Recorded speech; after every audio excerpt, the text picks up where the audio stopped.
ክብር ለእግዚአብሔር ይሁን። ሃሌሉያ። እንቀመጣለን። ኢየሱስ ክርስቶስ ጌታ ነው። ሃሌሉያ። ኢየሱስ ክርስቶስ ጌታ ነው።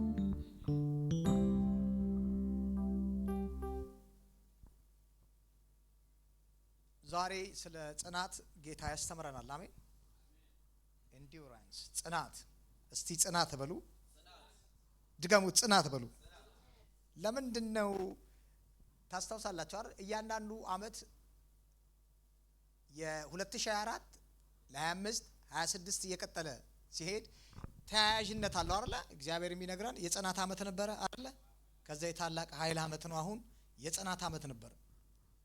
በጣም አሁን በዚህ ዘመን አይኑ ሰው ልቦናው ካልተደፈነ በስተቀር ዓለም ወዴት እየሄደ ሆነ በጣም ኢግኖር ካደረገው ወይ እንዳላየን ከሆነን ልክ በኖ ዘመን ሰዎች ነው የምንሆነው።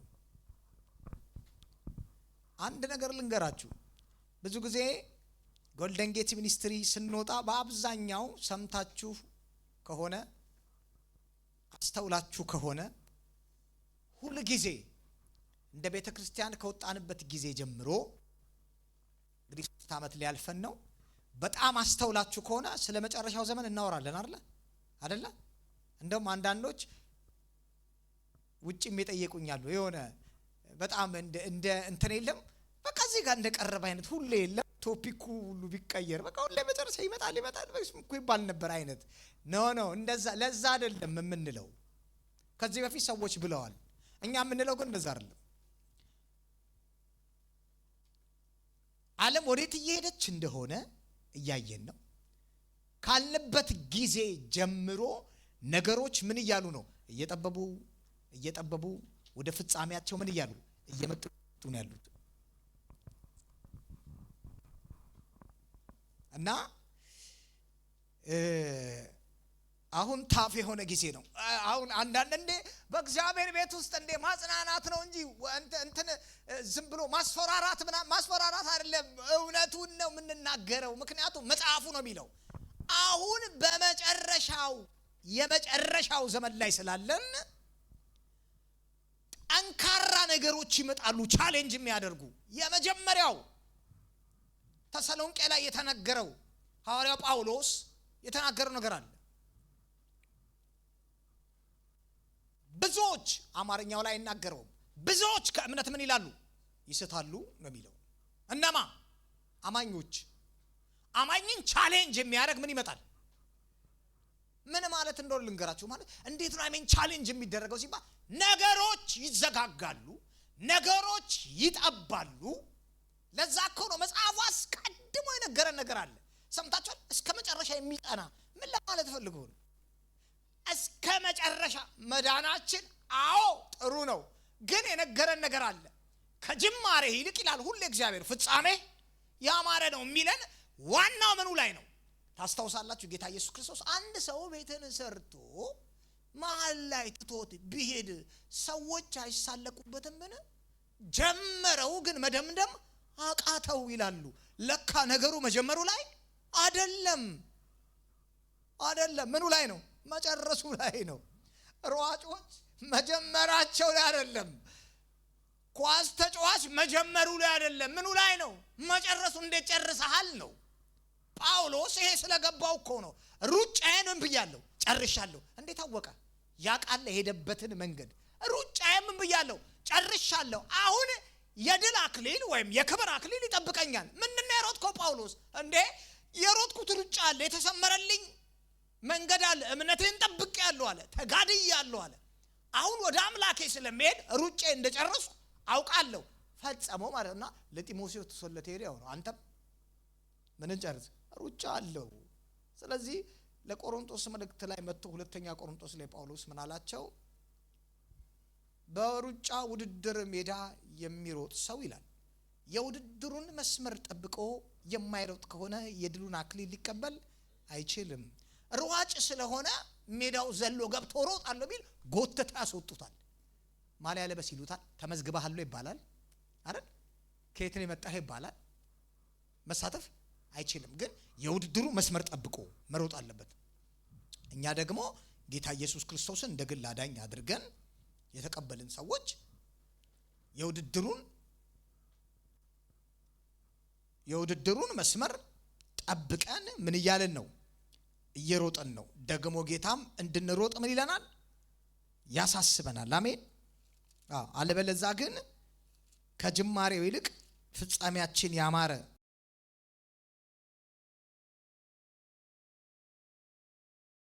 ታችን ለመሮጥ አሁን የምንማራቸው ትምህርቶች ያስፈልጉናል።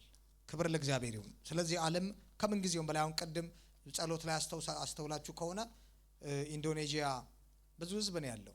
ማለት ወደ 100 ምናምን ሚሊዮን ህዝብ ነው እኮ ያለው። እና አሁን አይመስልም አይደል? ዝም ብሎ ወደተሪ ነው በቃ አይመስልም። 80 ምናምን ሚሊዮን ህዝቡ አካውንቱ ቡም ተዘጋ። የለም የባንክ ሂሳብ ዝግ ነው። ምንድነው ሲባል መጀመሪያ ዲጂታል አይዲውን መቀበል አለባችሁ። አሁን ከሆነ ሀገር ሲጀምር የሆነ ሀገር አይደርስም ብላችሁ እንዳታስቡ። የሚያረጉት እንደዚህ ነው። ከዛውን እንግሊዝ ጀምራለች። እናንተ እንዳታስቡ። ዲጂታል አይዲ ሲባል ይሄ ያለን ተወዳዙት ምናምን እንዳታስቡ። እሺ እንደዛ አይነት አይደለም።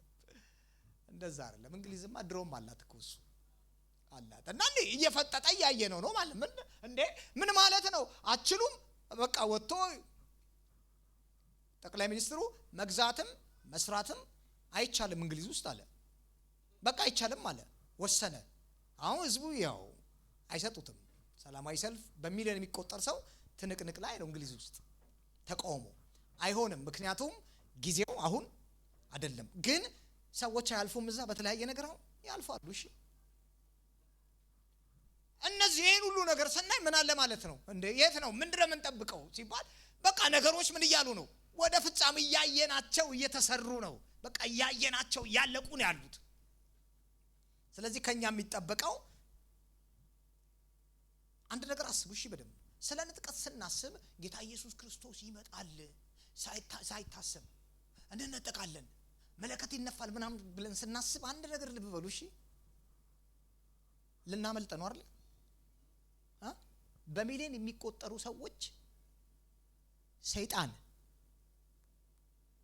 ሉዝ ሊያደርግ ነው። እሺ የዛ ነው ያክል ለዛ ነው እሺ ፋይት የሚያደርገው።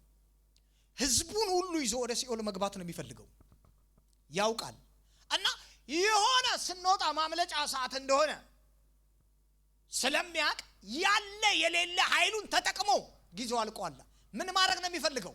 ሰዎችን ከመንገድ ማስወጣት። ስለዚህ ይሄ ሰዓት ይሄ ጊዜ መሄድ ለሚፈልግ ሰው መለከቱ ሲነፋ ከጌታ ጋር አብሬ የመከራው ዘመን ላይ ተካፋይ መሆን አልፈልግም የሚል ሰው ሁሉን ጥሎ የሚከተልበት ሰዓት ነው ማለት። ቅድሚያ ከምንም በላይ ነገሩ ሲሪየስ ስለሆነ ማለት ነው። ይኸውላችሁ በኖህ ዘመን አንድ ኖህ እኮ ነው ለብቻው ሲናገር የሳቁበት። ይናገር ነበር እኮ። እሺ ታው አረ ውሃው ሊመጣ ነው ሲል ይስቁበታል። እየሰራ ነው እሱ። አረ ውሃው ሊመጣ ነው በድንገት በቃ አሁን ነው ሰዓቱ አሉ። ኖህ ከቤተሰቦቹ ጋር የተባለውን እንስሶች ጥንድ አድርጎ ከገባ በኋላ ዝጋው አለው። ተዘጋ። 40 ቀንና 40 ሌሊት ውሃ። ከዛ በኋላ እኮ ያው እኮ ነው ኖህና ቤተሰቦቹ ብቻ ነው የተረፉት። ይሄው ተቀምጦልናል መጽሐፉ ላይ። አሁን ስትሬንጅ ነገር እንዳትጠብቁ። ምን ማለት ነው ልንገራችሁ። ይሄ ሊመጣ ሲል የሆነ ጩኸት ከተማ ድብልቅልቅ እነዛ አይደለም። ኖርማል የዕለት ተዕለት እንቅስቃሴያችንን እያካሄድን ነው።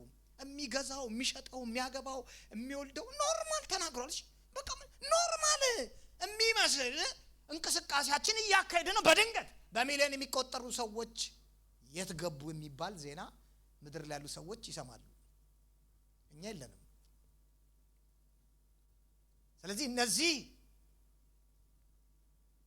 4 ዓመታት እነዚህ ከፊት ለፊታችን ያሉት እስከ 2030 ያሉት ጠንካራ ብዙ ሰዎች የሚፈተኑበት መንግስት በጨለማ ኃይል አስገዳጅነት የአንቲክራይስቱን ፕላትፎርም ሊሆን ግድ እኮ ነው።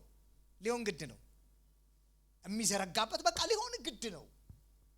ከዛ ዓለም እኛ ከወጣን በኋላ ለ7 ዓመት የእግዚአብሔር ፍርድ የበጉ ቁጣ ህዝቡ ላይ የሚነድበት ይሄ ሊሆን ግድ ነው። ግን ቅድሚያ ለኛ የተነገረናል። ምን በሉ ነው የሚለን? ጽኑ። ሁላችንም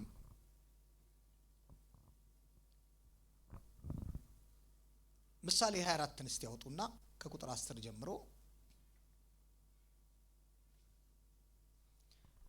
ምሳሌ 24 ከቁጥር 10 ጀምሮ እግዚአብሔር ጽኑ ሲለን እግዚአብሔር ያለውን ነገር ሲነግረን እያስፈራራን አይደለም። በቃ እንድንጠነቀቅ ይነግረናል። እንዲህ ነው ነገሩ፣ እየሆነ ያለው እንዲህ ነው፣ እንደዚህ እየመጣ ነው። ነገሮች እኛ እንደምናስበው አይደለም። አዌር እንሁን። መጽሐፍ ቅዱስን በባዶ አይጠናም። መጽሐፍ ቅዱስ አሜን። እግዚአብሔር ቃል እንዲሁ በባዶ አይጠናም።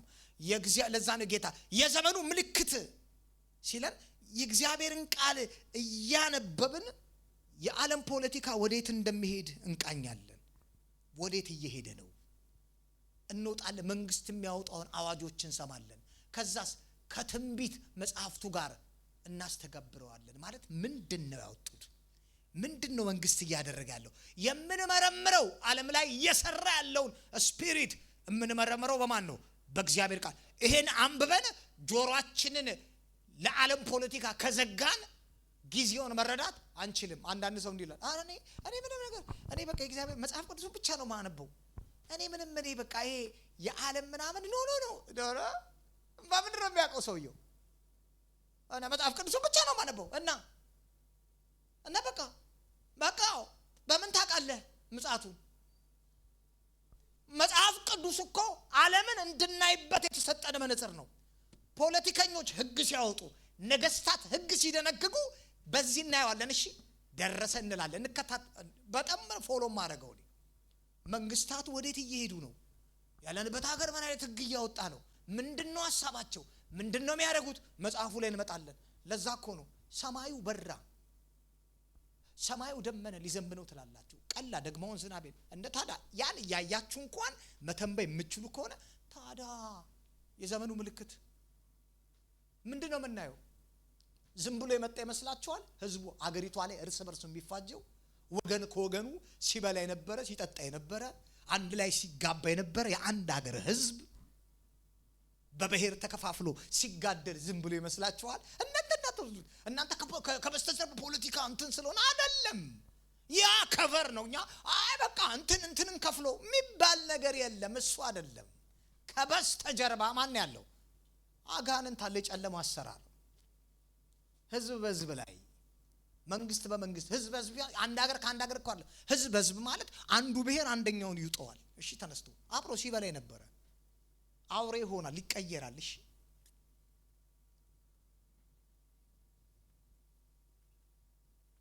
ስለዚህ አስተውለን መጽሐፉ የሚለውን እየሰማን ከሄድን እንጠነቀቃለን፣ እንተርፋለን። እኔ መጀመሪያ ፈርስት ፍላይት ከሚሆኑት ወገን መሆን ነው። የመጀመሪያው በራሪ ነኝ። እንደዛ ነው ፈልገው። ምሳሌ 24:10 እንዲህ ይላል፣ በመከራ ጊዜ ፈራ ተባ ካልክ አቅምህ ምንኛ ደካማ ነው። በመከራ ጊዜ ምን ምትል ከሆነ ፈራ ተባ ምትንቦጫቦጭ ከሆነ አልጫ ከሆንክ ኃይል ምንኛ ደካማ ነው። እግዚአብሔር የሚፈሩ ሰዎችን አይወዱም። ለዛ ነው ጳውሎስ ለጢሞቴዎስ እግዚአብሔር የኃይል የፍቅር ራስን የመግዛት መንፈስ እንጂ የፍርሃትን መንፈስ አልሰጠህም አለው። እንዳትፈራ። ብዙ ጊዜ መጥቶ እግዚአብሔር ምንድነው የሚለው? ባሪያዎችን አትፍራ ይላል። ምን ስላለ ነው? አስደንጋጭ የሆነ አስፈሪ የሆነ ሰዎች እምነታቸውን የሚጥሉበት፣ አሳልፈው ራሳቸውን የሚሰጡበት፣ የሚክዱበት ዘመን ሁሉ እንደሚመጣ ያውቃል። አስገዳጅ እኮ ነው። አስገዳጅ ጭንቅንቅ የሚያደርግ ዘመን። አሁን ቪየትናም ውስጥ ያሉት ቆይ አልፈልግም፣ በቃ አልፈልግም፣ መንግስታው እስከ መጨረሻው ቢጸና ፋይት እያደረገ ነው ህዝቡ። ግን ቢጸና መንግስት እስከ መጨረሻው አይሆንም ቢል መብላት አይችልም አይደል? መጠጣት አይችልም አይደል? ከዛ ይሰበሰባሉ እኮ እስር ቤት ያስገባቸዋል። ማን ነው የትኛው አማኝ ነው በዛን ሰዓት ላይ የሚቆመው? በቃኝ የለም that's the end እስከ መጨረሻ በቃ እስከ ሞት ራስን አሳልፈ ሰጥ እኮ ነው የሚለው። በቃ ብሎ እጁን የሚያነሳ ማን ነው? ያኔ ነው አየ ማን ነው የሚያነሳው እጁን? ወይስ አይ ይሄ ነገር የሚል ዲሴፕሽን ይመጣል። አይደለም እኮ ዝም ብሎ እኮ ነው ገና ነው ይሄ ምናን የሚል የሰይጣን ማታለል መጥቶ ሰውየው አሳልፎ ራሱን ይሰጣል። ለበበላውን ስላላወቅን ባለማወቅ ኮኖን ያደረኩት ስላልን ምህረት አናገኝም። ምን ማለት ነው? ዘማርኮቭ ዘቢስት ወይንም የአውሬውን ምልክት ሰዎች ካለማወቅ አታለው አይደለም እኮ ብሏቸው አታለው ተቀበሉ ማለት ይደናሉ ማለት አይደለም። ጠፉ ለዘላለም። አወቁም አላወቁም ማንም ሰው በቀኝ እጁና በግንባሩ ላይ ተቀበለ ምን ይሆናል? አበቃለት። አላወቀም እኮ ሰውየው አይሰራም። እኔ እኮ ስለማላቅ ነው ኤሌክትሪክ ያስኩት እና የተጎዳሁት ቢል በቃ አወቀ አላወቀ ኤሌክትሪክ እሱን ከመግደል ወደ ኋላ አይልም። የሰውየው ዕውቀት እዚህ ላይ ምንም አያደርግም። ማወቁ ይጠቅመዋል። አይ ስላላወቅኩኝ አይዘኝም ማለት አይችልም። ስለዚህ ሰውየው እኮ ዕውቀት የለውም፣ መማር ነበረበት። ሰውየው እኮ ሳያውቅ በዕብራይስጥ አስነበበው እኮ አስፈረሙኝ። እኔ አላቀም ምን እንደሆነ ጌታ የላቸው መቼም ጌታ አይፈርድብኝ እንደሆነ መማር ግዴታ ነው እኮ ቢለን በቃ ምንም የለም። አይኔ እኮ የለም የሚባል ኤክስኪውዝ የለም። እሺ የሚባል የለም። በቃ ለማወቅ ኃላፊነቱን የሰጠው ለማን ነው? ለኛ ነው። የኛ ድርሻ ነው። መማር የኔ ድርሻ ነው። ማንበብ የኔ ድርሻ ነው። እግዚአብሔር አንተ መማር አለብህ፣ አንተ ማወቅ አለብህ ነው በቃ የምድርን ለሰው ልጅ ያለማትና እንከባከባት ዘንድ አሳልፎ ሰጠው። ገበሬ መሆን መብት ነው። አለመማር መብት ነው። መማር መብት ነው። የማድረሽ የእግዚአብሔር አይደለም። የማን ነው? የሰው ልጅ ሰው ነው። አሁን ከኛ ያልታደሉ ሆኖ እኮ አይደለም ግብርና ውስጥ ያሉት ልምም ያለ ገጠር ውስጥ ማንበብ መጻፍ የማይችሉ አባቶች ከልጅነት ጀምሮ ያልታደሉ ሆኖ ነው አይደለም። ምርጫቸው ነው። እሺ ለምን ብትሉኝ ሰምባዲ ከነሱ መካከል እዛው ካለበት ከገጠር መካከል አይቻልም ከተማ ሄጄ በማር ብሎ ይወጣልሽ አይደል ነው ብለው ይወጣሉ። ከተማ መካከል ተቸግረን ቢሆን ቀን ስራም ሰርቼ ቢሆን ትምህርት ብለው ከዛ ማህበረሰብ ወጥተው ምን ያሉ ተምረው የተማ አየምርጫ እነዛስ አይ አሉ እዚህ ይሻለናል ብለው እዛው ይጠፋሉ። ስለዚህ እግዚአብሔር አይደለም የሚወስነው ማለት ነው። ምድር ላይ ስለምንኖር ኑሮ የኛ ምንድነው? ምርጫ ነው። ምርጫችን ነው። መማር እንችላለን፣ አለመማር እንችላለን። ማንበብ እንችላለን፣ አለማንበብ እንችላለን። ምርጫው የኛ ነው። ግን ትልቁ ነገር ኮንሲኩዌንስ አለው ማለት ነው። ምርጫው የኛ ቢሆንም የሚያመጣው ምን አለ? ጉዳቱ አለውና ምርጫዬ ትክክል ከሆነ ጥሩ ነው። ካልሆነ ግን ተያይዞ የሚመጣው ነገር ላይ የባሰ ተጎጂ ነው። ስለዚህ እግዚአብሔር በመከራ ጊዜ ፈራተባ ካልክ ኃይል ምንኛ ደካማ ነው ይላል። እስቲ መጀመሪያ ጽናት ምንድነው? ጽናት ሲለን እግዚአብሔር መጽሐፍ ቅዱስ ላይ ሁላችንም የምንወደው ክፍል ነው። ዕብራውያን ምዕራፍ 12 ቁጥር 2 ላይ ሁላችንም ይሄን ክፍል በሌላም በጸሎትም ተናግረናል። ምን ይላል? የእምነታችን ጀማሪና ፍጹም አድራጊ የሆነውን ኢየሱስን እንመልከት ይልና እርሱ በፊቱ ስላለው ደስታ መስቀሉን ታግሶ የመስቀሉን ውርደት ንቆ በእግዚአብሔር ዙፋን ቀኝ ተቀምጧል። ያንከራተቱት እየመቱት እየተተፋበት የመጣበት ዓላማ ስላለው ያን ሁሉ ነገር ምን ብሎ ታግሶ ይለናል። ጸንቶ የተላከበትን ዓላማ የመጣበትን ዓላማ አሳክቶ ሄዷል። ስለማን የተጻፈልን? ይሄ የሱን ፈለግ ምን እንድንል ነው? እንድንከተል ነው። ማለት የሄደበትን ከጌታ ኢየሱስ እኛ አሁን በመስቀል ላይ አንሰቀልም፣ እሱ ተሰቅሎ እንላል። ግን ፈለጉን ተከተሉ ሲለን ያለፈባቸው መንገዶች ላይ የወሰዳቸውን ጽናት ትግስቱን አይደል የጌታን ባህሪ እንድንለብስ መጽሐፍ ቅዱስ ምን ይለናል? ያስተምረናል። ስለዚህ ምንድነው ጽናት? ግን ራሱ ጽናት ምንድነው? አንድ ክፍል እናንብብ። ሌላ አንደኛ ጴጥሮስ ምዕራፍ 1 ከቁጥር 6 እስከ 7 አንደኛ ጴጥሮስ ምዕራፍ 1 ከቁጥር 6 እስከ 7 አሁን ግን ይላል አሁን በብዙ አይነት ፈተና ውስጥ ሆናችሁ ለጥቂት ጊዜ መከራ ብትቀበሉም እንኳን በዚህ እጅግ ደስ ይላችኋል። እነዚህ ነገሮች በእናንተ ላይ የደረሱት በእሳት ተፈትኖ ቢጣራም ጠፊ ከሆነ ወርቅ ይልቅ እጅግ የከበረ እምነታችሁ እውነተኛ መሆኑ እንደተረጋገጠና ኢየሱስ ክርስቶስ በሚገለጥበት ጊዜ ምስጋናና ክብርን ውዳሴን እንዲያስገኝላችሁ ነው። ስለማን ነው የጻፈው? ጴጥሮስ ማን ነው የጻፈው? መልእክቱ ታስታውሳላችሁ? የጴጥሮስ መልእክት ስለማን ነው? ጴጥሮስ ሐዋርያው ጴጥሮስ ለማን ነው ጽሑፉን የጻፈው?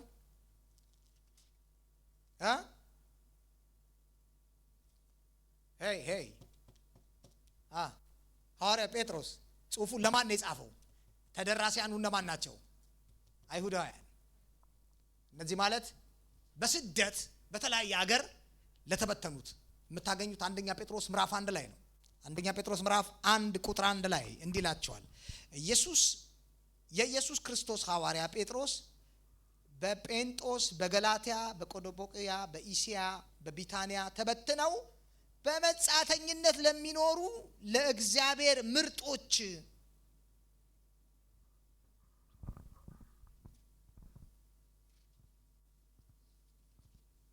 በተለያየ ስፍራ ላይ ጌታን ያመኑ አይሁዳኖች በስደት ተበትነው ላሉ ለነሱ ነው ምን ያለላቸው የጻፈላቸው።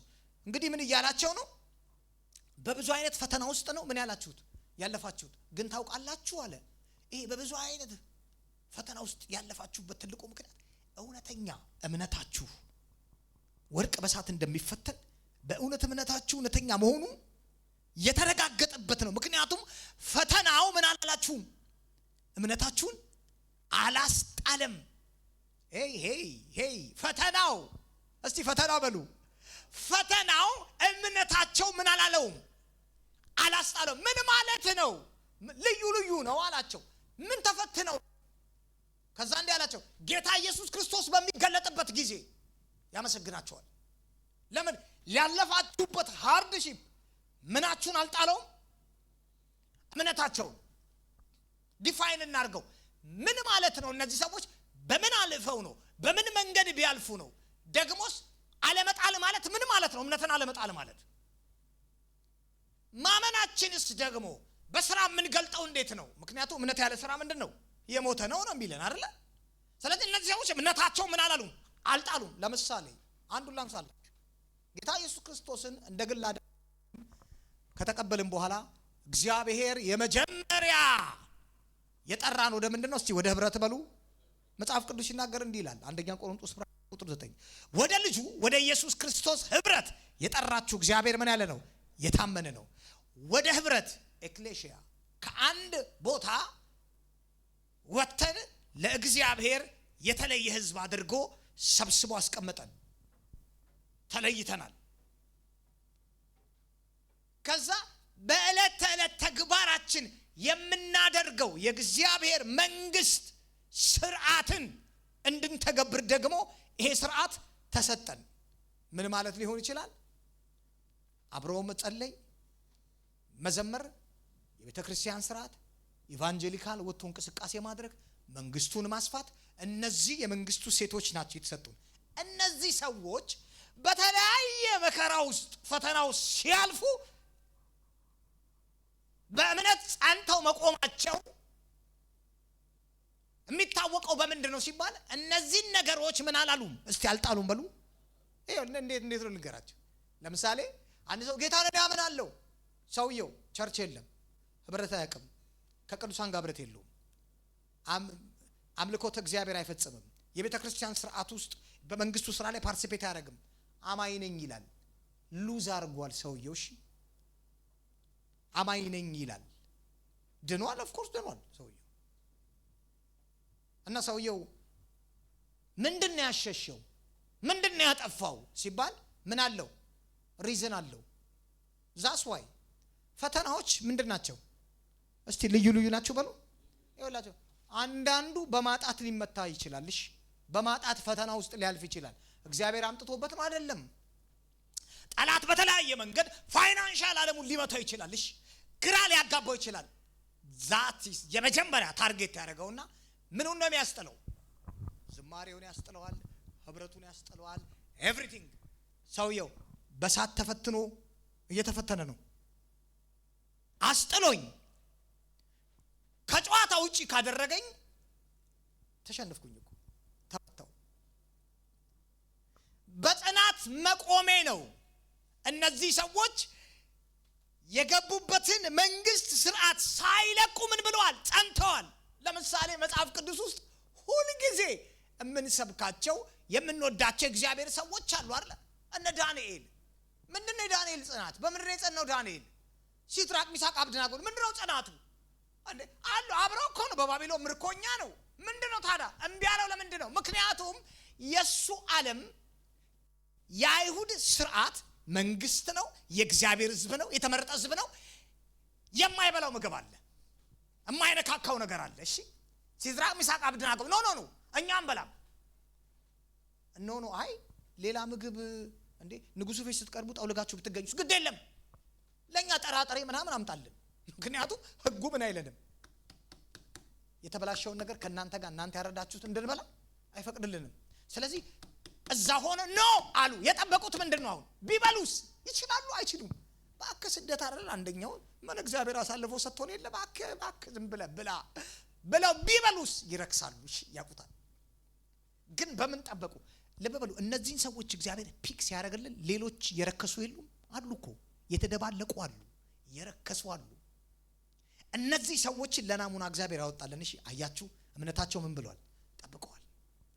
ሲድራቅ ሚሳቅ አብደናጎም ጽናታችሁ ያቃሉ። እነሱ መፈተን ማለት እኮ እምነታቸውን ጠብቀዋል። ያቃሉ። የሚወራው ስለ ወርሺፕ እኮ ነው። ኑና ስገዱ ነው። ማንም እየሰገደ ነው። ማንም እየሰገደ እኮ ነው። ናና ምን በል ስገድ፣ ችግር የለውም አሉ። ኖ ጉልበታችን ለእግዚአብሔር ነው እንጂ ለሐውልት አይሰግድም። እንደዛማ ከሆነ ኮንሲኩዌንስ አለው። እሳት ውስጥ ልትጣሉ ነው። አያቸውን የመጣባቸው ችግር የለውም ቢሉስ ችግር አረበ ዝም ብለህ ስገድ። ጽናታቸው እግዚአብሔርን ተቃርኖ ከሚቆም ነገር ጋር የሉም። እሺ እግዚአብሔር የሚወደውንና የፈቀደውን ነገር ምን የሚሉ ናቸው? የሚያደርጉ ናቸው። አትስገዱ ተብሏል። ምን አይሉም? አይሰግዱም። የአሕዛብን ነገር መቀማመስ ያረክሳል ስለተባሉ ኖ እኛ አንበላም አሉ። አንበላም ጠብቀዋል። ግን አሁን ሳይረባቸው ቀርቶ ነው? እንደ እውነት ይመስላችኋል? ሳይረባቸው ይረባቸዋል እኮ ሰው ናቸው። እንደ ጎመጃል ሊጎመጁም ይችላሉ። ግን ምን አላሉ? ኖ አናረገውም አሉ። ፈተናው እያለ ልዩ ነው የሚመጣው ፈተና። በአጠቃላይ ግን እኛና እግዚአብሔር ካለን ግንኙነት ከተሰጠን፣ ለምሳሌ ብያቸዋለሁ የጠቀስኳቸው የመንግስቱ እሴቶች ከዛ የሚያጎለን ከሆነ እርግጠኛ ሁኑ ፈተናው ዊን አርጎናል። በቃ እኮ አስጣላይ ማለት ነው። እያንዳንዱ ነገር ሲመጣ አንድ የሚያስጥለው ነገር አለ። በቃ ዊን አደረገኝ ማለት ነው። እነሱ ግን ጸንተው ቆሙ። አይሆንም አሉ። አይሆንም፣ ከዚህ ነገር ምን አንልም፣ አንጎልም፣ አንፈልግም ብለው ጸኑ። ስለዚህ ምንድነው ጽናት ማለት? ትርጉሙን ለምጽፉ ተስፋ ሳይቆርጡ ለረጅም ጊዜ በሚያሰቃይ ወይ በሚያደክም ነገር ላይ መሰረቱን ሳንለቅ የመቀጠል ችሎታ ማለት ነው። ተስፋ ሳንቆርጥ ለረጅም ጊዜ በሚያሰቃይ ወይንም ከባድ በሆነ ሁኔታ የቆምንበትን መሰረት ሳንለቅ ጸንተን መቀጠል ማለት ነው።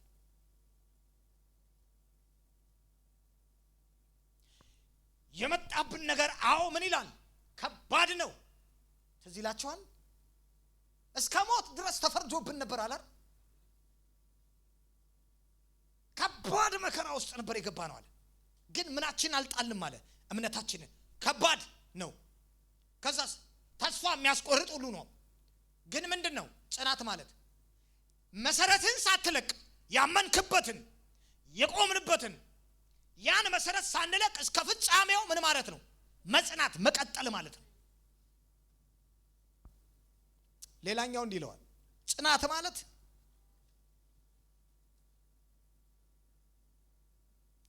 ሳታወላውል በመከራ ውስጥ ጸንተ መቆም ማለት ነው። ይኸውም ይልና በክርስቶስ ላይ ባለ እምነት ከሰዎች ጋር ባለ ህብረትና መግባባት ላይ የተመሰረተ ነው።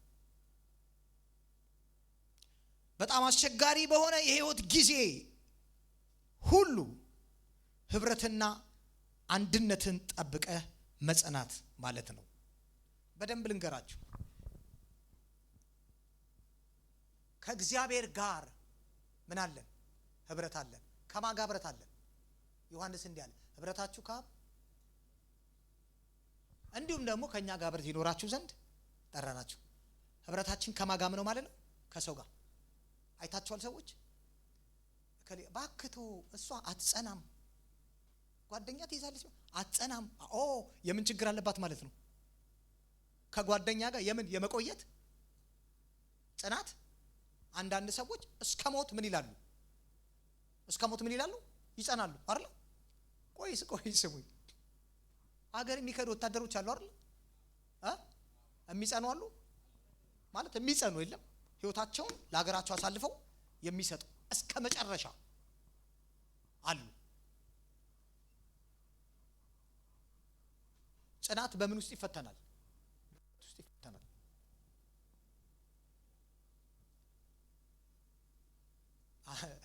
ዘማሪው ተስፋዬ ጋቢሶ ሲመሰክር ተሰብስበው በተያዙበት በብረት ውስጥ ጠንክረው የቆሙት እምቢ አንክድም ያሉት የተወሰኑ ናቸው። እሺ በቃ ሌላው የተንጠባጠባለ በቃ አናቆምም። ሌላው አይ ብሎ ሹልክ የሚላለሽ በደርግ ሰዓት መተው ሲያፍኗቸው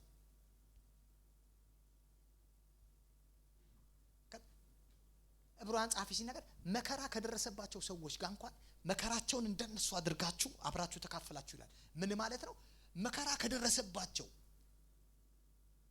በክርስቶስ ከሚሰቃዩ ከሚንገላቱ በወንጌል ስራ ተቃውሞ ከተነሳባቸው ጋር አብረው ራሳቸውን አሳልፈው የሰጣሉ። ከነሱ ጋር ገብተው ሌሎችስ ምን የሚሉ አሉ? ሚሸሹ አሉ። እሺ አማኝ መሆናቸው ሁሉ እንዲታወቅ የማይፈልጉ የሚርቁ አባል አላለቀውም። ተዛ ቸርች አልነበርክ እንዴ? ልክ እንደ እሱ መንፈስ ቅዱስ ስላልተሞላ ነው።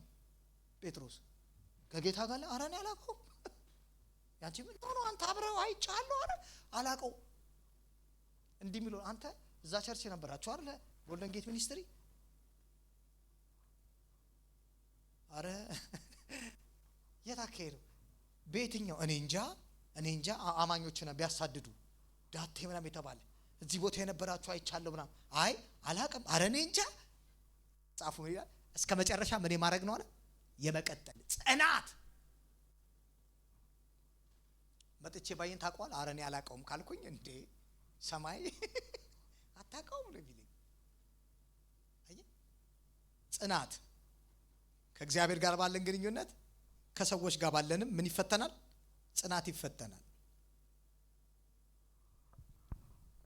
ሌላኛው እንዲህ ይለዋል፣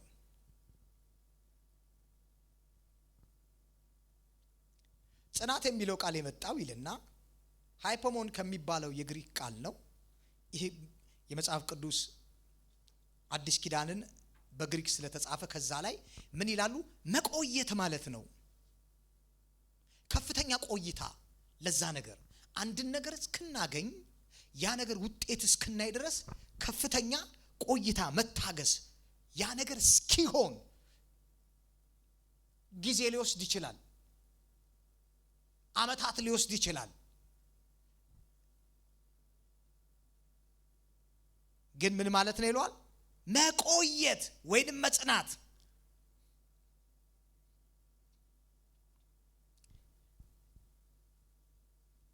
ከፍተኛ ቆይታ ይሏል።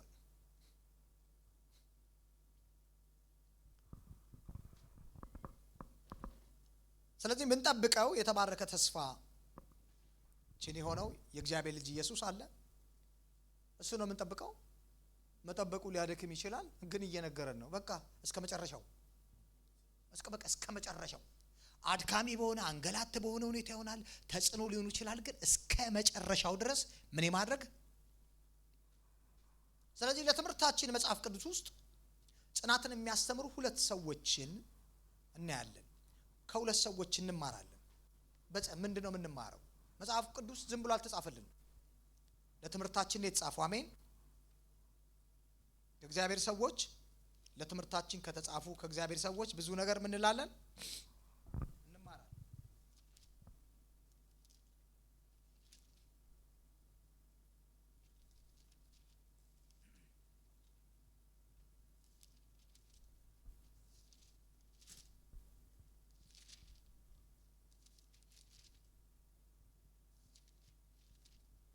ስለዚህ ሁላችንም ዘፍጥረት ምዕራፍ 29ን እናወጣና አለፍ ብለን አንድ ሐሳብ እናያለን። ዘፍጥረት ምን 29 ይሄ እንደምናቀው አንድ የምናቀው እግዚአብሔር ሰው አለ፣ ያዕቆብ። ከወንድሙ ከኤሳው በረከትን ከተቀበለ በኋላ እንዳይገለው እናትየውም በል እንግዲህ ጥፋ ወደ ወገኖችህ አለችው፣ ወደ አባቱ ሀገር አጎቶቹ ወዳሉበት ቦታ። ያዕቆብ የኮበለለበት ቦታ ነው። 29 ዘፍጥረት ምዕራፍ 29 ከዚህ ከእግዚአብሔር ሰው የምንማረው ነገር አለ።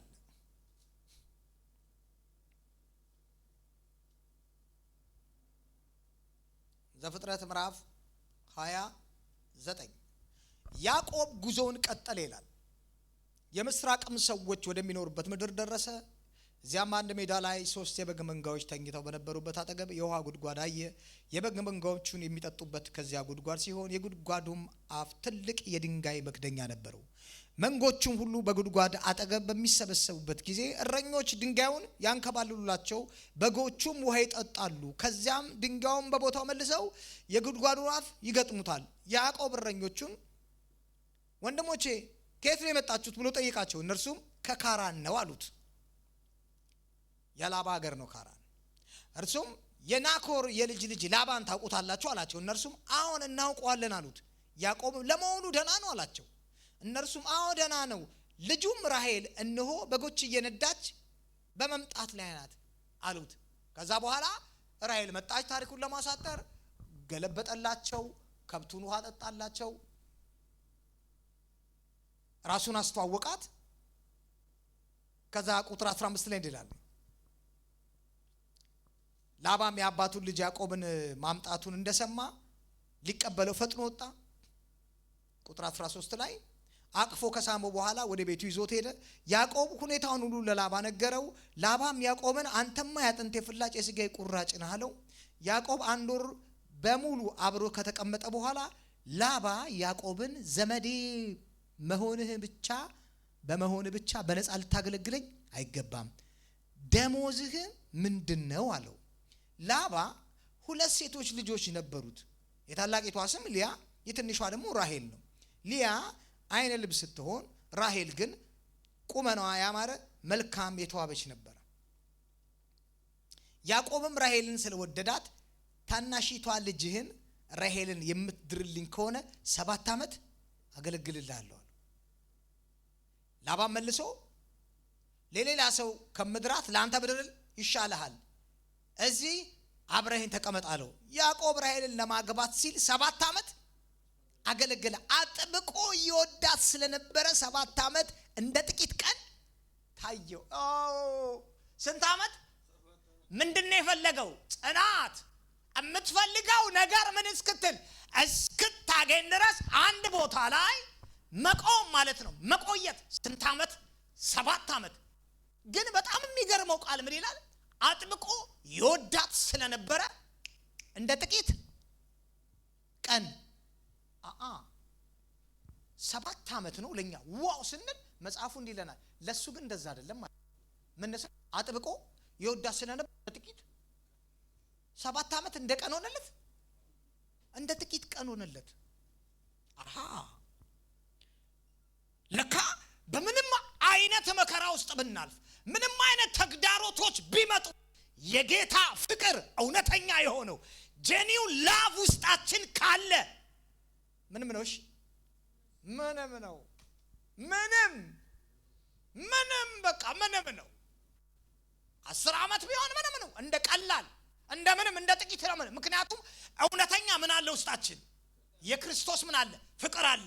ይሄው ነገረን እኮ አጥብቆ ይወዳት ስለነበረ 7 ዓመት እንደ ጥቂት ቀን ታየው።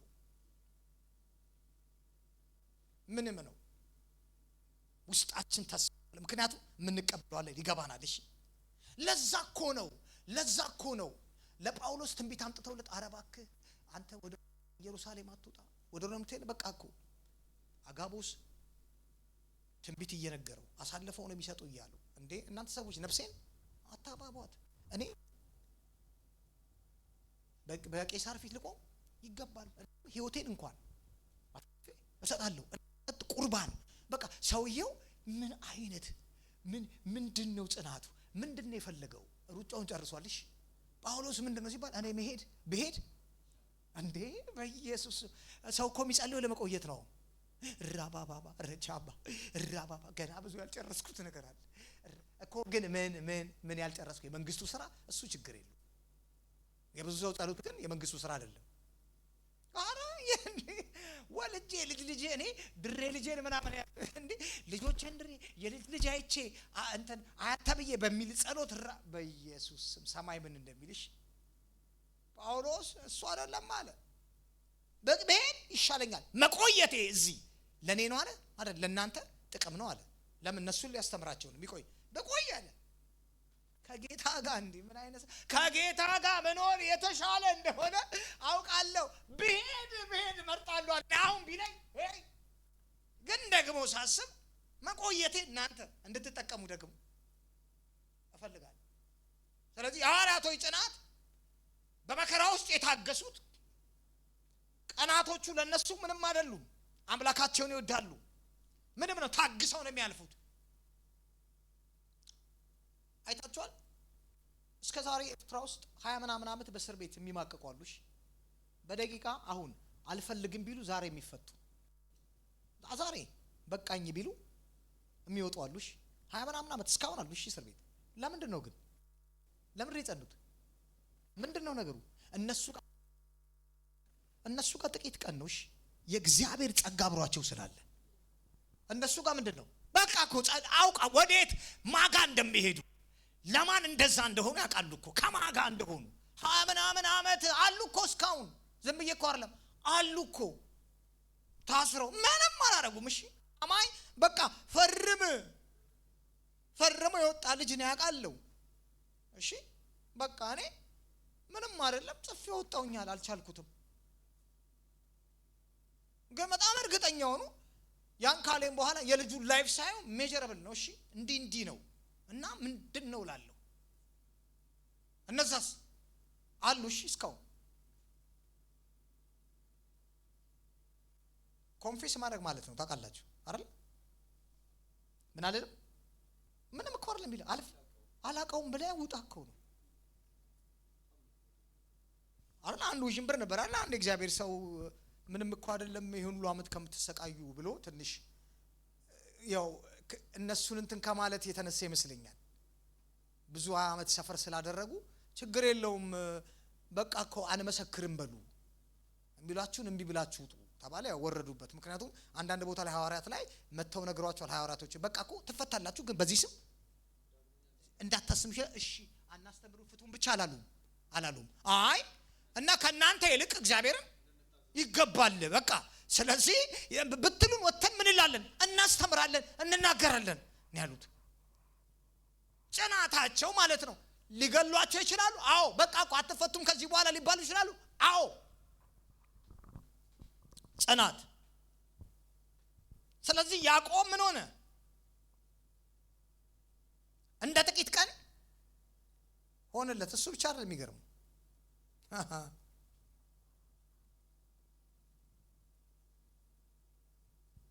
ከዛ ያዕቆብ ላባን እነሆ የተባባልነውን ነገር አብቅቷል፣ ስለዚህ ሚስቴን አስረክበኝ፣ የባልና የሚስት ወጋችንን እናድርሳለሁ። ስለዚህ ላባ የአካባቢውን ሰዎች በሙሉ ጠርቶ ሰርግ አበላ። ሲመሽ ግን ላባ ልጁን ሊያን አምጥቶ ለያዕቆብ ምን አለው? ሰጠው። ያዕቆብ ሲያት ከሱ ጋር አብራ የተኛችው ማናት? ሊያት። እንዴ እኔ እኮ ማንን ያልኩት? ራሔልን እኮ ነው ያልኩት ሲል፣ አይ በሀገራችን ወግ ታናሽቷ ታላቂቷ እያለች ታናሽቷ አትዳርም። ስለዚህ ድጋሚ 7 ወይ ጽናት። አሁን እኛ ብዙ ጊዜ የያዕቆብን እንትኑ ነው የምናየው አይደል? ከሚስት ጋር አይደል? ምኑ ነው የምታየው? ጽናት። ስንት ዓመት ድጋሚ? 7 21 ዓመት። ሰውየው ምን አለ? 14 ዓመት። አስቡ። እሱን ጨርሶ ነው እስራኤል ከሱ ውስጥ የወጣው። ወደ ሀገሩ ሲመለስ ማን ወጣ? ስሙ የተቀየረ እንዴ እኮ ነው። ካልባረከኝ አልለቅህም። ከዚህ በኋላ አንተ ያዕቆብ አይደለም፣ አንተ ትባላለህ፣ እስራኤል ትባላለህ። ይህ ህዝብ ከሱ መውጣት ጀመረ። በቃ እግዚአብሔር አጸናለት። ግን ጽናቱን ተመልከቱ፣ የቆየበትን 14 ዓመት እኮ ነው ማወራችሁ። 14 ዓመት ጽናት።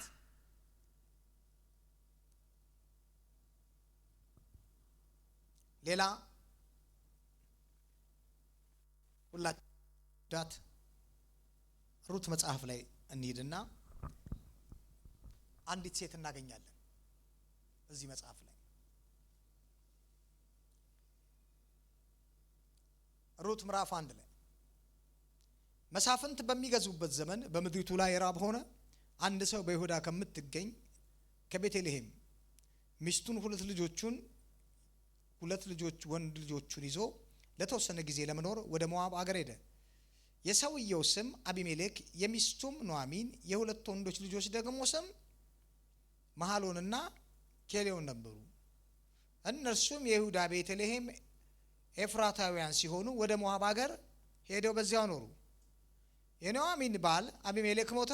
ኑኃሚንም ከሁለት ልጆቿ ጋር ብቻዋን ቀረች። ልጆቿም ኦርፋንና ሩት የተባሉ የሞዓብ ሴቶችን አገቡ። በዚያም 10 ዓመት ያክል ምን አሉ ከኖሩ በኋላ መሐሎንና ኬሌዮን ሁለቱም ሞቱ። ኑኃሚንም 2 ልጆቿን ባሏን አታ ብቻዋን ቀረች። እነርሱም በሞዓብ ሳለች እርሷም በሞዓብ ሳለች እግዚአብሔር ሕዝቡን እንደጎበኘ እህል እንደሰጣቸው በሰማች ጊዜ 2 መራቶቿን ይዛ ወደ ሀገሯ ለመመለስ ከዚያ ተነሳች። የኖረችበትን ስፍራ ትታ ከ2 መራቶቿ ጋር ወደ ይሁዳ ምድር የሚመልሳቸውን መንገድ ይዘው ጉዟቸውን ቀጠሉ። ከዚያም ይላል ኑኃሚን 2ቱን መራቶቿን እንዲህ አለቻቸው፣ እያንዳንዳችሁ ወደ እናቶቻችሁ ቤት ተመለሱ። ለሞቱ ባሎቻችሁ ለኔ በጎ ነገርን እንዳደረጋችሁ ለእናንተም እግዚአብሔር እንደዚሁ ያደርግላችሁ። እያንዳንዳችሁ በምታገቡት ባል ቤት እግዚአብሔር ያሳርፋችሁ። ከዚያም ሳመቻቸው። እነርሱም ድምፃቸውን ከፍ አድርገው አለቀሱ። ቀጥለውም አይሆንም፣ ከአንቺ ጋር ተመልሰን ወደ ወገኖችሽ እንሄዳለን አሏት። ኑኃሚን ግን እንዲህ አለቻቸው፣ ልጆቹ ሆይ ወደ ቤታችሁ ተመለሱ፣ ከኔ ጋር ለምን ትሄዳላችሁ? ባል የሚሆኗችሁን ሌሎች ልጆችን ከእንግዲህ የምወልድ ይመስላችኋልን? ወደ የቤታችሁ ተመለሱ። ልጆቼ ሌላ ባል እንዳላገባ እጅግ አርጅቻለሁ። አሁንም ተስፋ አለኝ ብል ዛሬ ማታ አግብቼ ከዛም ልጆች በወልድ እስኪያድጉ ድረስ ትጠብቋቸዋላችሁን? እነርሱም በመጠባበቅ እስከዚያ ሳታገቡ ትቆያላችሁ? ልጆቼ ሆይ እንዲህ አይሆንም። ሁኔታው ከእናንተ ይልቅ ለእኔ እጅግ መራራ ነው። እግዚአብሔር እጅ በእኔ ላይ ተነስቷልና። እነርሱም ድምፃቸውን ከፍ አድርገው እንደገና አለቀሱ። ከዚያም ኦርፋ አማቷን ስማ ተሰናበተቻት። ሩት ግን ልትለያት ስላልፈለገች ተጠመጠመችባት። ኑኃሚን መልሳ እነሆ የባልሽ ወንድም ሚስት ወደ ወገኖቿና ወደ አማልክቷ ተመልሳለች፣ አብረሻት ተመለሽ አለቻት። ሩት ግን እንዲህ አለቻት፣ ተለይቼሽ እንድቀር ወይንም እንድመለስ አትለማመጪኝ። ወደምትሄጂበት ምን እላለሁ እሄዳለሁ፣ በምትኖሪበትም ምን እላለሁ እኖራለሁ። ሕዝብሽ ሕዝቤ፣ አምላክሽ አምላኬ ይሆናል። በምትሞችበት ምን እላለሁ እሞታለሁ፣ ከዚያ ምን እላለሁ እቀበራለሁ። ከእንግዲህ ሞት ከሚለየን በቀር ብለይሽ እግዚአብሔር ይፍረድብኝ፣ ከዛም የከፋ ያድርግብኝ። ሩት አብራት ለመሄድ መቆረጧን በተረዳች ጊዜ ኑኃሚን መጎትጎቷን ተወች። ምንድን ያለቻት? ምን አይነት ጽናት ነው? ምን እሞታለሁ አብሬሽ ጽናትን ብያለሁ። ከእግዚአብሔር ጋር ብቻ አይደለም መጽሐፉ የሚያስተምረን፣ ስለ ህብረት ይነግረናል፣ ከሰዎች ጋር ይነግረናል። ምን አለች? ለዛ እኮ ነው ጢሞቴዎስ ላይ በመጨረሻ ዘመን ብዙዎች ራስ ወዳዶች ይሆናሉ፣ ፍቅር የሌላቸው ይሆናሉ ሲል ምን የለም ማለት ነው? ጽናት የለም ማለት። ዛሬ ይሄን መንፈስ ዛሬ ተዋውቃችሁ አመት ቆይታችሁ 2 አመት ከዛ ሰዎች እንደማያውቋችሁ ሆኖባችሁ ያውቃሉ? እሺ በጌታ ፊት ነው የምላችሁ። 17 አመት ይሄው በጌታ እዚህ ሀገር ላይ ሁሉም ጋር ነው መደውለው፣ አያነሱልኝም። እኔ ምንም ፈልጌ አይደለም መደውለው። የድሮ ኬሸር መጠበቅ የለም። እንዴት ናችሁ ሰላም ናችሁ ምናምን እና መጽሐፉ መለሰልኝ። እሺ ጌታ ምንድነው ስል በመጨረሻ በቃ የሉም እንትን ላይ የሉም ጀኑዊን ላቭ የሉም። ህብረት ቀይረህ ሰላም አይሉህም። ጌታን የካድ ሁሉ ነው አድርጎ የሚቆጥሩ። ሲስም አቅፎ እንዴት ነው ወንድሜ ሲል የነበረ ከዛ ህብረት ወጥተህ ሌላ ስገባ እንዴት ነው የሚያይ? አንደኛ እኮ ህብረታችን ለቀ ሄደች እህት እኮ ናት አይደለ? የባሏ አባት ሞቱ ተብለን የጠየቅ ነው አይደለ እንዴ? አይደለ? የባሏ አባት ሂዱና ጠይቁት ተብለን እኮ ምንም እኮ አስገድረን አይደለም። በቃ የገባን ፍቅር አለ የክርስቶስ። ከዚህ ስለሌለች እንዴት ብለን ነው ሄደን እንትን ምን ጠይቀው? አንችልም እንዴ? ማንም ያደርግልህ እንዴ? አለ እኮ ሀገሪቷ ላይ አውቀዋለሁ። ማንም ሄድልህ ነው። ግን ጽናት የሚባል አለ። ሰውን በክርስቶስ መውደድ፣ ማየት፣ መጽናት። አልሄድም አለች እንዴ አለች እንዴ? ያ በዛ በሰላሙ ጊዜ እኮ አብረን ነበርን። ችግር ተፈጠረ፣ በቃ ልጆችሽ ሞቱ፣ ባልሽ ሞተ እና ትቼሽ ልሄድ።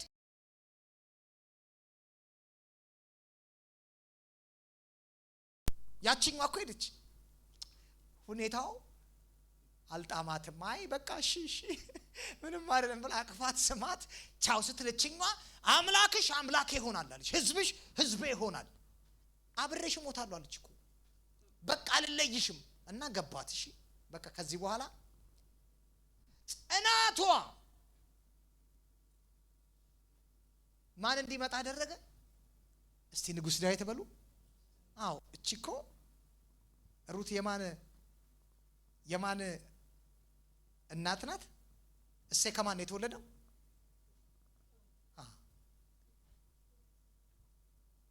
የንጉሥ ዳዊት አባት የማዘር ውስጥ ነው ያለው ሩት። ከዛ ማን ወጣ? ከእሴይ ልጅ ደግሞ ዳዊት። አያችሁ እቺ አሕዛብ ጽናቷ፣ ነገስታቶች የተወለዱ ከሷ። እግዚአብሔር አያት። እሺ በቃ ጽናቷን አየ፣ ጥንካሬዋን አየ። እሞታለሁ አለች። ይህንን ነገር በአበሻው ሳይሆን እዚህ እስራኤል ሀገር በነጮች አንዳንድ ቦታ አያለው። እሺ አይደል?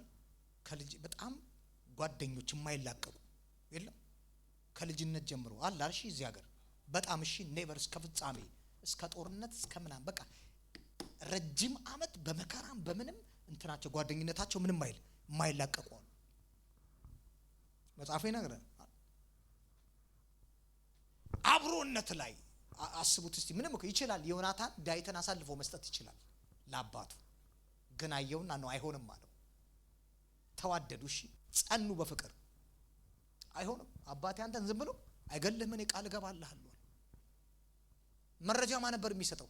ዮናታን። ሂድ ይሏል ዳዊትን፣ አትነካም አትነካም ይሏል። ሂድ ውጣ ግባ ምልክት። ከዛም ዳዊትም እኮ እነሱ ከሞቱ በኋላ አልረሳውም። የዮናታንን ዘመዶች አልረሳም፣ አስታወሰ።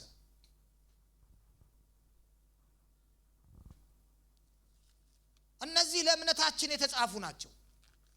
እነ ሲድራቅ ብያለሁ ቅድም፣ እነ አብድናጎ በእሳት ውስጥ አይሆንም በቃ ብንቃጠልም እንቃጠል አንሰግድም ብለው ጸንተዋል። ስለዚህ ጌታ ዛሬ የሚለን ምንድነው? ጽኑ። አምላካችን የክብር ተስፋችን እስኪገለጥ ድረስ በምንም አይነት እሳቱ የነደደ ቢሄድ፣ እጥፍ እየነደደ ቢሄድ፣ እየጨመረ ቢሄድ ከጌታ ጋር ያለንን ምን ፍቅር፣ ለመንግስቱ ያለንን ክብር ሳንለቅ፣ ፈተናው ሌላ አይደለም የሚያስለቅቀው። ይኸው ብዙ ሰዎች ሁሉን አጥተው ለቀውታል እኮ። አስለቀቋቸው ያሉ ነው የሚመስላቸው። እሺ አይ ወዷል ይላሉ። ለቀው ሉዝ አርገውታል። እሺ ሉዝ አርገውታል እስከ መጨረሻ። እንዴ ስደቱ የምታዩት አሁን በጣም ብዙ ክርስቲያኖች እየተገደሉ ነው። አረ ናይጄሪያ ሰማችሁ? በጣም ብዙዎችን ገብተው ከ200 በላይ አሁን በቅርብ ረሽኗቸው ወጡሽ። ቦኮ ሐራም ምንድን ነው የፈልገው? እዛ አካባቢ እስልምና እንዲስፋፋ ነው የፈልገው። ቋሚ ናቸው። ኦኬ ፈርተው ቸርች ያቆሙ ማለት ነው። ይዘጋጃል። አይ ጽናታችሁ ላይ ያችሁ ኖ ይከፍታሉ። እሺ ሄደው ድጋሚ የሚያልቀውም ይሄዳል ወደ ላይ ወደ አምላኩ። አማይ ነው። ግን እነዚህ ምን አይሉ አይቆሙም፣ ይከፍታሉ። ፈታኝ በሆነ ጊዜ ላይ ቦታ ላይ ተስፋ አስቆራጭ በሆነ ነገር ላይ ለረጅም ጊዜ መሰረታችንን ሳንለቅ መቀጠል ማለት ነው። ክብር ለእግዚአብሔር ይሁን። ኢየሱስ ክርስቶስ ጌታ ነው። ማሎ ብራካታላ ልጆችን ወደዚህ ጥሯቸውና እንጸልያለን።